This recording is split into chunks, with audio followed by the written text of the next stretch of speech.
This will be year 28 of junior hockey here in Helena. We want to give them a team that they can be proud of, an arena they can be proud of, and an organization of the Helena Bighorns, whether they're a business partner or not, but they're proud that the Helena Bighorns are part of the Helena community. We want to go all the way to the cup. We want a cup. I mean, at the end of the day, that's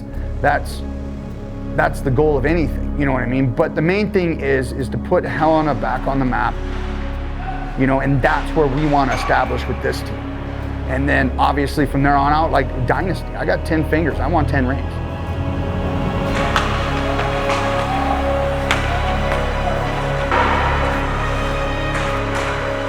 Staff has roots here. That's what makes it a little different. Gavin Lubin, assistant coach, played here. Damon Hansen, head coach, played here. Jed Snyder, owner, played here. Myself, coached here.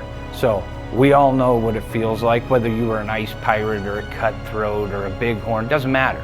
It was Helena Junior Hockey, and it feels really good to be back. Because when I played here, we had a really good hockey team. Helena walked into a building and the teams were already beat because they knew they were just going to lose. And we want that back in like a bad way.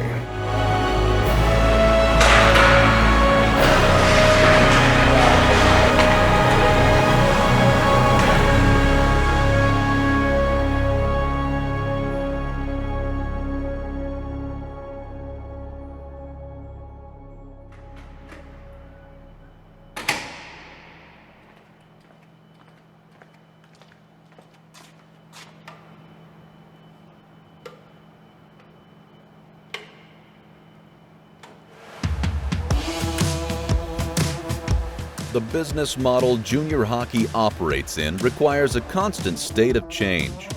This latest iteration of the Helena Bighorns hockey team has tapped into its storied past to reconceptualize its current existence. Mike actually tells a story better than I do regarding how I came about here, but I literally was the Zam driver who became one of the team captains and one of the leading scorers on the hockey team that year for the 94-95 Ice Pirates. Jed Snyder played for the inaugural Helena Ice Pirates in 1994 under the watchful eye of then head coach Mike Green.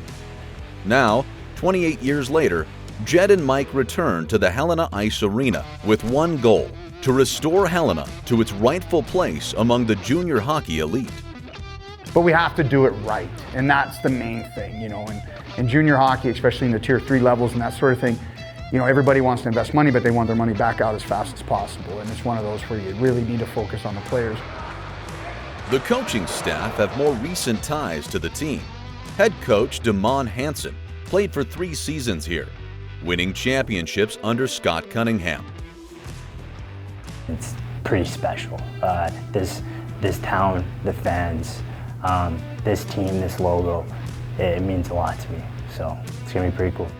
And Gavin Lubin returns to the capital city after earning 2 bachelor degrees at Utah State. He was also named captain of his college hockey team in his senior year. One of my favorite memories of my whole life were made in this ring. So I wanted to come back and help it out. I came back, put my work boots on, and we got it up and running. So everything in this rink has been repainted. Everything, if you see something in here, it was done this summer by me and Jed Snyder. we know each other pretty well now. I'd say 12-hour days every day. There's a lot of stuff that the fans won't see. Some structure things in the bleachers, the benches, the player benches completely redone. The player locker room, we wanted to make sure that our players know that we appreciate them being here. And again, we've had so many great partners. Old Stage Construction, Theo Camp and his crew really stepped up to help us. The new concession area, which will be very much, hopefully, fan-friendly.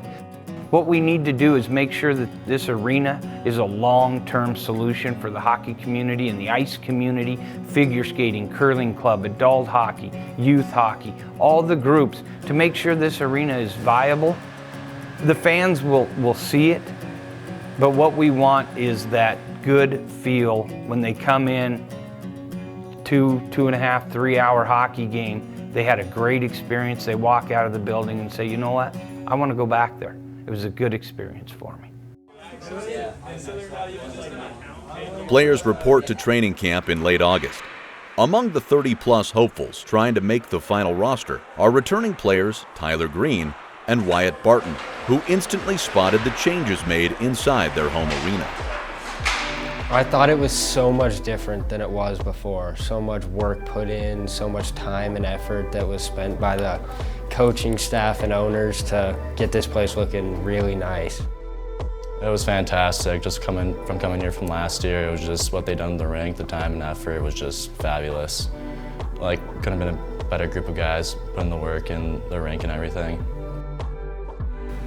I'm Ty Bloom. I'm from Helena, Montana. I'm a forward, and I'm number 17.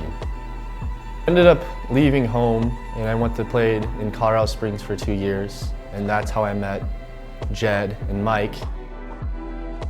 To get the opportunity to, bring him back here, just make that phone call, talk to him a little bit is pretty special. And the last thing I said to him, I was like, "Look, Tyler, you're coming home." And he's like, "I know, Coach." So it's pretty cool. I just want to play as hard as I can for the team every night and bring a compete level that boosts the energy of the boys and try and put a couple in the back of the net whenever I can and do anything I can to help the team win. I want to win the Fraser Cup for sure. I know all the boys are on the same page for that, and I'm really excited for this year. Definitely getting points up on the board, but really all I want to do is just win. After much deliberation among the ownership and coaching staff, the training camp roster is trimmed down to 25. The team now has just 13 days to prepare for their regular season. The newly trimmed down squad's first test will come with a road trip to Wyoming to play the Sheridan Hawks. Over the course of the next 8 months, we will follow the Bighorns' journey through the 2021-2022 hockey season.